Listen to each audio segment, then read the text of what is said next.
గురుగారు నమస్కారం. శ్రీమాత్రే నమః. మకర రాశి వారికి అక్టోబర్ మాసంలో ఎలాంటి ఫలితాలు ఉండబోతున్నాయి సార్? విదేశీ ప్రయత్నాలు ఫలిస్తాయండి అక్టోబర్ మాసంలో వీళ్ళకి చెప్పాలంటే. ఓకే. అది విదేశీ ప్రయత్నాలు ఒకటి ఫలిస్తాయి. రెండోది ఏంటంటే విదేశాల్లో ఉండే కొంతమందితో పరిచయాలు కూడా ఏర్పడతాయి. వీరికి ప్రాపర్టీస్ అమ్మే విషయం, కొనుగోలు చేసే విషయాల్లో, అలానే ఫినాన్షియల్గా ఎలా ఉండబోతుంది సార్? ఫైనాన్షియల్గా కనుక చూసుకుంటే నేను చెప్పేది ఒకటే, 20వ తేదీ వరకు మీకు ఫైనాన్షియల్గా చాలా బాగుంటుంది. 20వ తేదీ ఎప్పుడైతే మారుతుందో ఫైనాన్స్కి ప్రాపర్టీకి లింకప్ ఏర్పడుతుంది అక్కడ. ఎందుకంటే 4వ అధిపతి నీచ పొందుతున్నాడు. సో ఎప్పుడైతే 4వ అధిపతి నీచ పొందుతున్నాడో అది ఇచ్చేటువంటి ఫలితాలు ఆ రకంగా ఉంటాయి.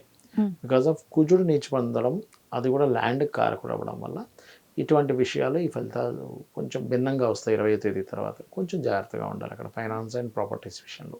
ఓకే. వీరికి హెల్త్ ఎలా ఉండబోతుంది సార్? హెల్త్ చూసుకున్నట్లయితే ఈ 4వ అధిపతి 7లో నీచ పొందడము అండ్ 6th లార్డ్ పర్టికులర్గా చూసుకుంటే మనకి ఇక్కడ దశమంలో ఉండడం, ఇవి గమనించుకున్నట్లయితే కొంచెం నరాలు లాగడం లాంటివి, పెయిన్స్ లాంటివి వస్తుంటాయి. బట్ పెద్దగా భయపడాల్సిన పని ఏం లేదు. ఓకే. మీరు మ్యారేజ్ అలానే సంతాన విషయంలో ఎలా ఉండబోతుంది సార్? మ్యారేజ్ విషయంలో కుజుడు సప్తమంలో నీచ పొందుతున్నాడు కాబట్టి ఎటువంటి మాట్లాడుకోవడాలు, వివాహ సంబంధాలు మాట్లాడుకోవడం కానీ, ముహూర్తాలు కానీ ఏమైనా 20వ తేదీ లోపల చేసుకోవడమే మంచిది వీరికి. ఇంకా సంతానం విషయంగా చూసుకున్నట్లయితే గురువు పంచమ స్థానంలో ఉన్నాడు, పంచమాధిపతి వచ్చి లాభంలో కూర్చున్నాడు. సో ఇవన్నీ ఏంటంటే కొంతవరకు కొంత ఆలస్యం అవుతున్నప్పటికీ కూడా ఫలితాలు అయితే ఉంటాయి సంతానం విషయంలో వీరికి. ఓకే. వీరికి జాబ్ అలానే బిజినెస్ రంగాల్లో ఎలా ఉండబోతుంది సార్? జాబ్ విషయం కనుక చూసుకున్నట్లయితే 10th హౌస్లో ఉండే శుక్రుడు 11th వచ్చాడు అండ్ 10th హౌస్లో బుధుడు వచ్చాడు. సో ఇదేంటంటే finance and chit funds companies, anything finance deals చేసేటువంటి వాటిల్లో జాబ్స్ వస్తాయి వీరికి చెప్పాలంటే. ఓకే. అండ్ బిజినెస్ కనుక చూసుకున్నట్లయితే చిన్నపిల్లలకు సంబంధించిన స్కూల్స్ అవి ఉంటాయి, ట్రైనింగ్ సెంటర్స్, కన్సల్టెన్సీస్, ఇట్లాంటివి బాగుంటాయి వీరికి. వీరికి ముఖ్యంగా ఎడ్యుకేషన్లో ఎలా ఉండబోతుంది సార్?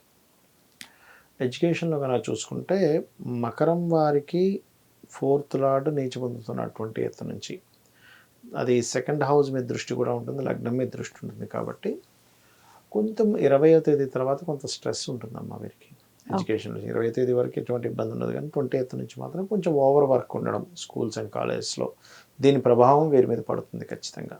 ఈ రాశి వారు ముఖ్యంగా తీసుకోవాల్సిన జాగ్రత్తలు అలానే పరిహారాలు ఏంటి సార్? తీసుకోవాల్సినటువంటి జాగ్రత్తలు, పరిహారాలు కనుక చూసుకుంటే గురుగ్రహం దగ్గర, కుజగ్రహం దగ్గర, రాహుకేతువుల దగ్గర దీపారాధన చేయండి. వీళ్ళకి భాగ్యస్థానంలో గ్రహణం పట్టనుంది కాబట్టి లాంగ్ జర్నీస్ వెళ్ళేటప్పుడు తండ్రి గారి ఆరోగ్య విషయంలో జాగ్రత్తగా ఉండాలి. పరిహారాలు సార్? పరిహారాలు కనుక చూసుకుంటే దత్తాత్రేయుడు ఆరాధన, లలిత అమ్మవారి ఆరాధన చేసుకోవడము, నవగ్రహాల్లో రవి, కుజ, రాహుకేతు గ్రహాల దగ్గర దీపారాధన చేయడం మంచి ఫలితాలు ఇస్తుంది. చాలా మందికి కూడా ఈ రాసులు అనేది పర్టికులర్గా ఈ రాశి అనేది తెలియదు. గోచారాలని అనుసరించి మిగతా వారు ఎటువంటివి చేయాల్సి వస్తుందంట? మీరు చాలా మంచి ప్రశ్న వేశారు ఇక్కడ. ఎందుకంటే కొంతమందికి రాశి, నక్షత్రము ఇవేవి తెలియదు, లగ్నం ఏం తెలియదు. అలాంటి వారు ఈ సమయంలో పర్టికులర్గా ఇప్పుడు మనకి 20వ తేదీ నుంచి కుజుడు మారుతున్నాడు. ఇది దేశవ్యాప్తంగాను ప్రపంచవ్యాప్తంగా అనేకమైనటువంటి విషయాలను చూపిస్తూ ఉంటుంది. మీకు గమనించండి, మనం చంద్రగ్రహణం సమయంలో విదేశాల్లో కూడా కొంత ఫ్లడ్స్ లాంటివి వస్తాయి చెప్పుకున్నాం మనం. అప్పుడు మీరు 2-3 days బ్యాక్ చూస్తే చైనాలో చూడండి విపరీతమైన వర్షపాతం అది నమోదైంది, నిన్న మొన్న సంథింగ్. అంటే ఇక్కడ ఏంటంటే నేను అనేది ఏంటంటే ఎప్పుడైనా సరే ఈ కుజుడు నీచబడ్డా, శనిని చూస్తున్నా లేదా రాహు సంబంధించిన ప్రభావం ఎక్కువ ఉన్నప్పుడు ఏమవుతాయంటే కొంచెం గతంతో పోల్చుకుంటే ఇప్పుడు కొంత జనాల్లో వ్యతిరేకతలు కానివ్వండి, కొంత అల్లర్లు, కొంతవరకు ఈ ప్రభావం ఏదైతే స్ట్రెస్ఫుల్ని ఇచ్చేటువంటి ప్రభావాలు పెరుగుతూ ఉంటాయి లోకంలో. అందులో పర్టికులర్గా కుజుడు శనిని చూస్తున్నాడు కాబట్టి అందరూ జాగ్రత్త పడవలసిన విషయం ఏంటంటే కెరియర్ రిలేటెడ్ సంబంధించిన విషయాల్లో తొందరపాటు నిర్ణయాలు తీసుకోవద్దని చెప్తాను. ఎందుకు, శాటర్న్ మీద కుజుడు దృష్టి ఉంది ఇప్పుడు ప్రజెంట్, అందుకని అదొకటి మెయిన్. అండ్ అలాగే కొంత ప్రభుత్వాల మీద, రాజకీయ నాయకుల మీద కూడా వ్యతిరేకత బాగా పెరుగుతుంది రాబోయే 2-3 monthsలో. ఇంకా ఆల్రెడీ 1 month నుంచి దాని ప్రభావం ఉందని ఎప్పటి నుంచి చెప్తూ వస్తున్నాం, ఇంకా పెరగనుంది. అలాగే కొంతమంది నాయకులకి మంచి పేరు కూడా వస్తుంది ఎప్పుడైనా సరే నీచభంగ రాజయోగంలో రవిని చూస్తున్నప్పుడు. రెండూ జరుగుతాయి సైమల్టేనియస్గా. ఓకే. వస్తే మంచి పేరు, లేదంటే రెండూ వస్తాయి. అంటే ఓకే. కొంతమందికి మంచి పేరు వస్తుంది, కొంతమంది మీద విపరీతమైన వ్యతిరేకత వస్తుంది. అంటే వ్యతిరేకత. ఎక్స్ట్రీమ్గా వస్తాయి. ఏ పేరు వచ్చినా. ఎక్స్ట్రీమ్లో వస్తుంది, వ్యతిరేకత ఎక్స్ట్రీమ్లో వస్తుంది. ఎందుకంటే ఎక్స్ట్రీమ్గా ఇచ్చే ప్లానెట్స్ రెండు పరస్పరం నీచంలో ఉన్నప్పుడు అనమాట. ఇది పర్టికులర్గా జరుగుతుంది. అయితే ఇక్కడ నేను చెప్పేది ఒకటే, సామాన్య ప్రజలు వాళ్ళకి డేట్ ఆఫ్ బర్త్ లేవు, టైం లేదు, ప్లేస్ లేదు అనుకునేటువంటి వారు ముఖ్యంగా గోశాలకు వెళ్ళి గోవులకి క్యారెట్లు, బెల్లము తినిపించండి. ఇది మెయిన్గా చూసుకోండి. నవగ్రహాల్లో కుజ శని గ్రహాల దగ్గర దీపారాధన చేయండి. ఏదేమైనప్పటికీ కూడా మనకి నవరాత్రులు కూడా వస్తున్నాయి. నెక్స్ట్ సూర్యగ్రహణం కూడా వస్తుంది. సో నేను అనేది ఏంటంటే సూర్యగ్రహణం రోజు అదే రోజు మనకి మహాలయ అమావాస్య కూడా ఉంది. మహాలయ అమావాస్య ఉన్నందుకు పితృదేవతలకి పిండ ప్రదానాలు, లేనట్లయితే తిలలు వదలడము, లేనట్లయితే స్వయం పాకం ఇవ్వడము చేయండి. రెండవది ఏంటంటే దేవీ నవరాత్రులు వస్తున్నాయి కాబట్టి మనకి ఖచ్చితంగా వీలున్నంత మటుకు నవరాత్రులు చేసుకోవడానికే ట్రై చేయండి. బికాజ్ ఆఫ్ యమద్రంష్టికలు అంటారు ఈ సమయాన్ని. అంటే యముడి యొక్క కోరలు తెరిచుండేటువంటి కాలంగా చెప్తూ ఉంటారు. అంటే మీరు గమనించినట్లయితే ఈ సమయంలోనే కొంచెం బాగా ఏజ్డ్ పర్సన్స్ కావచ్చు, కొంచెం రోగంలో ఉండేటువంటి వారికి కావచ్చు ఎఫెక్ట్ ఇస్తుంది. అందుకని నవరాత్రులు చేసుకోమని చెప్తారు. నవరాత్రులు కనుక ఎవరైతే చేస్తారో వాళ్ళకి అమ్మవారి రక్షణ ద్వారా ఈ ప్రభావం అనేటువంటి తగ్గుతుంది. మనకు అదిగాక క్రోధినామ సంవత్సరం యొక్క ప్రభావం ఉంటుంది. ఈ కుజుడు నీచబడి శనిని చూసే ప్రభావం ఉంటుంది. కాస్త 2 గ్రహణాలు కూడా జరిగాయి ఈ మధ్యకాలంలో. అంటే నెక్స్ట్ సూర్యగ్రహణం రాబోతుంది, చంద్రుడు అయ్యారు, సూర్యుడు రాబోతుంది. కాబట్టి ఈ ప్రభావాలు ఏవి కూడా మన మీద పడకుండా ఉండాలి అంటే ఖచ్చితంగా అమ్మవారి ఆరాధన చేసుకోవడం మంచిది. ఇంకా వీలైతే కనుక ఆ 9 రోజులు కూడా బిల్వపత్రం ఉంటుంది. బిల్వపత్రానికి చందనము అంటే ఎర్ర చందనము రాసి దాంతో కనుక అమ్మవారి ఆరాధన కనుక చేసుకున్నట్లయితే బాగుంటుంది. సరే, ఇప్పుడు మీరు చెప్పినవి సరిపోతాయా, లేకపోతే పర్సనల్ చార్ట్ ఏమన్నా చూసుకోవాల్సి వస్తుందా? ఎప్పుడైనా అమ్మ గోచారం అనేది ఒక 10% 15% ప్రభావం ఎప్పుడు కూడా. ఓకే. ఎప్పుడు పర్సనల్ చార్టే. ఎందుకంటే చూడండి, ఒక వ్యాపారంలో కొంతమంది బాగా రాణిస్తే కొంతమంది రాణించరు. ఎందుకు అంటే దానికి కారణాలు అనేకం ఉంటాయి. కానీ ఆ పర్సనల్ చార్ట్లో ఈ వ్యక్తికి వ్యాపారం యోగించే జాతకాలు బాగా యోగిస్తాయి.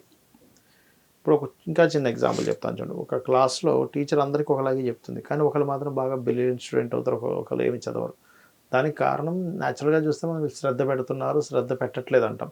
కానీ శ్రద్ధ పెట్టడానికి గల కారణం ఏంటని జ్యోతిషశాస్త్రం చెప్తుంది. వీడు టీచర్ చెప్పేది వీళ్ళు వింటున్నారు, ఈ అబ్బాయి వినట్లేదు, అందుకని వీడు బ్రిలియంట్ అయ్యాడు, వీడు అవ్వలేదు అంటాం. కానీ ఎందుకు వింటున్నాడు, ఎందుకు వినట్లేదని చెప్పడానికి పర్సనల్ చార్ట్. ఎందుకంటే వినే వ్యక్తికి 4th హౌస్ చాలా బాగుంటుంది, వినటువంటి పిల్లవాడికి 4th హౌస్ సరిగా బాగోదు. ఒక స్కూల్కి తీసుకెళ్ళి మనం అందరి డేట్ ఆఫ్ బర్త్లు తీసుకొని అందులో క్లియర్గా డే టు టైం ఉంటే వీళ్ళు బాగా చదువుతారు, వీళ్ళు బాగా చదవరు అని చెప్పేసి ఒక చార్ట్ చూసి మనం అంటే ఏమిటి, దీని అర్థం ఏమిటి, మన పర్సనల్ చార్ట్ మన పూర్వజన్మ కర్మతో సంబంధం కలిగి ఉంటుంది. మీరు ఎదగలేకపోతున్నారంటే మీ లగ్నం పాడైంది, మీకు ధనం సరిగ్గా రావట్లేదంటే మీ ధనస్థానాన్ని బాగు చేసుకోవాలి. ఇక్కడ భయపడ్డాం కదా జ్యోతిషాస్త్రం ఉంటుంది, దాన్ని ఎట్లా ఇంప్రూవ్ చేసుకోవాలి. ఇప్పుడు చూడండి, బాడీలో మనకి కొలెస్ట్రాల్ పెరిగిందంటే తగ్గించుకుంటున్నాం, లేనట్లయితే బ్లడ్ సెల్స్ హిమోగ్లోబిన్ తగ్గిందంటే దానికి ఏమైనా తీసుకుంటున్నాం. అలాగే బాడీని ఎలా అయితే మనం కాపాడుకుంటామో చార్ట్లో ఓకే మనకి గ్రహాలు ఈ రకంగా ఉన్నాయి కాబట్టి దీన్ని సెట్ చేసుకోవాలి. మనం చేసే ప్రయత్నాలు సక్సెస్ అవ్వట్లేదంటే 3rd హౌస్, పిల్లలకి చదువు రావట్లేదంటే 4th హౌస్, సంతానం కలగట్లేదంటే 5th హౌస్, వివాహం అవ్వట్లేదంటే 7వ స్థానం. డైలీ మనం చేసేటువంటి కర్మలు ఎప్పుడు ఇబ్బంది ఎందుకు పడుతున్నాము అన్నప్పుడు 6th హౌస్ బాగోదు, పూర్వజన్మ కర్మస్థానం అంటారు 6వ స్థానాన్ని. అలాగే మనకి ఉద్యోగంలో బాగుంటుందా, వ్యాపారంలో బాగుంటుందా అంటే 10th హౌస్ బలంగా ఉంటే ఉద్యోగం, 11th హౌస్ బలంగా ఉంటే వ్యాపారం, బుధుడు బాగుంటే వ్యాపారం, శని బాగుంటే ఉద్యోగం, అట్లా అనమాట. ఆ రకంగా ఎప్పుడు ఇన్వెస్ట్మెంట్ చేయాలి, ఎప్పుడు ఎటువంటి టర్నింగ్ పాయింట్స్ వస్తాయో అన్నీ కూడా జ్యోతిష్ శాస్త్రంలో మనకి పర్సనల్ చార్ట్లోనే ఉంటుంది. ఇదేంటంటే జస్ట్ ఇప్పుడు ఉండేటువంటి పరిస్థితి, ఇప్పుడు ఇక్కడ నుంచి నేను ఇంటికి వెళ్ళాలి, బాగా ట్రాఫిక్ ఉంటే గంటన్నర పట్టవచ్చు. మొన్న వర్షం పడింది, నేను కొండాపూర్ నుంచి ఇంటికి వెళ్ళడానికి 4 hours పట్టింది. అదే నార్మల్గా పొద్దున్నే నేను 6 o'clock అప్పుడు కార్ వేసుకుని వచ్చామనుకోండి, మనకు 30-40 నిమిషాల్లో వచ్చేస్తాం. ఎక్కడ 4 గంటలు, ఎక్కడ 40 నిమిషాలు. అంటే బయట ఉండే పరిస్థితులు ఇది గోచారం. ఇప్పుడు పరిస్థితులు ఇలా ఉన్నాయి కాబట్టి నువ్వు ఇలా మెదులు అని చెప్పేది గోచారం. ధన్యవాదాలు సార్. శ్రీమాత్రే నమః.